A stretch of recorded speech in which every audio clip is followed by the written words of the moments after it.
Là, on est dans une voie de passage. C'est de la compaction, ça. C'est vraiment une couche sur le dessus. En dessous, c'est pas si dur que ça. Les vers sont là.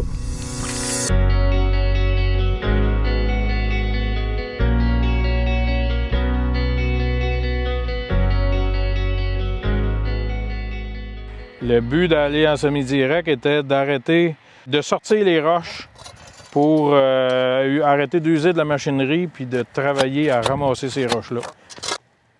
Ça fait 30 ans qu'on en fait puis on est encore là. Ça fait que c'est parce que ça fonctionne. Puis nos rendements sont pas moins que nos voisins, sont semblables avec moins d'efforts puis moins de coûts de travaux. Donc c'est juste gagnant.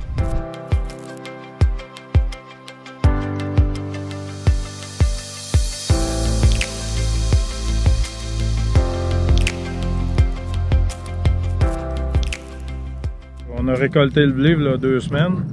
On a étendu le fumier. Là, on est en train de semer les plantes de couverture pour passer l'hiver. Puis l'année prochaine, ça s'en va en soya. Là, il va y avoir dans les plantes de couverture, il y a du seigle qui va être vivant au printemps prochain. Donc, on va avoir juste à l'arroser en même temps quand on va semer le soya.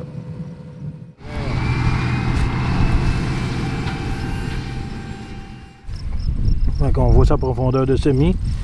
Tu vois, il n'y a pas de compaction. Regarde, on essaye de toucher à ça, ça se défait facilement. Regardez ici, on voit un trou de ver de terre. Ici, ça c'est le fumier de ver de terre, des tortillons. On voit son trou qui était là.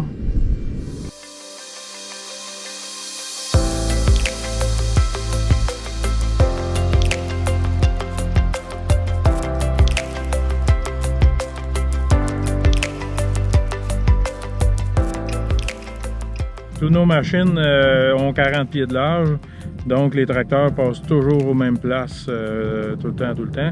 Donc si on a à faire de la compaction, ça va toujours être dans ces voies-là. Chaque côté, il n'y aura jamais de machine qui passe là, à part le semoir qui va semer.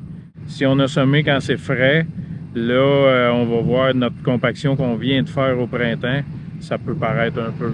Mais si on est toujours dans des bonnes conditions, ça ne paraît pas vraiment. Là, on est dans une voie de passage. Là, le pulvérisateur a passé. Le soya n'a pas résisté. La terre est en galette. C'est plus dur.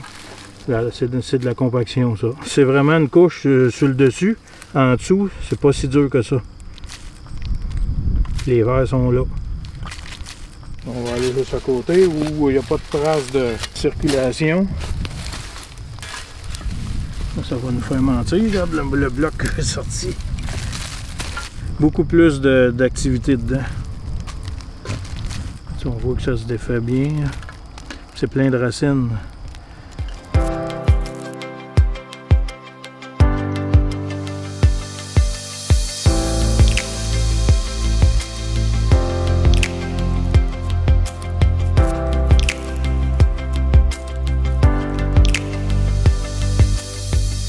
On a fait le choix d'arrêter de semer du maïs. Même si on en a besoin à la ferme, on va l'acheter.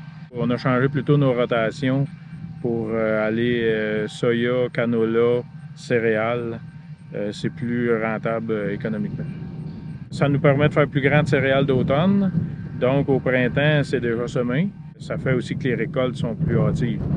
Donc là, présentement, nos céréales d'automne sont récoltées, qui est 30%, 33% de notre grandeur. Puis là, on va faire le canola prochainement. Ça fait qu'en septembre, il va y avoir 66% de nos récoltes de fête.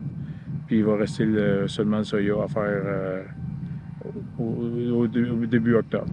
Et en réalité, c'est qu'on est toujours dans des conditions plus secs. On n'est jamais tard en octobre quand il pleut, quand peut-être il y a de la neige. Là, on récolte toujours quand il fait chaud. Fait que ça nous donne le temps d'attendre que les conditions de sol soient optimales. Quand on récolte le maïs, on est plus tard, on risque d'avoir de la pluie.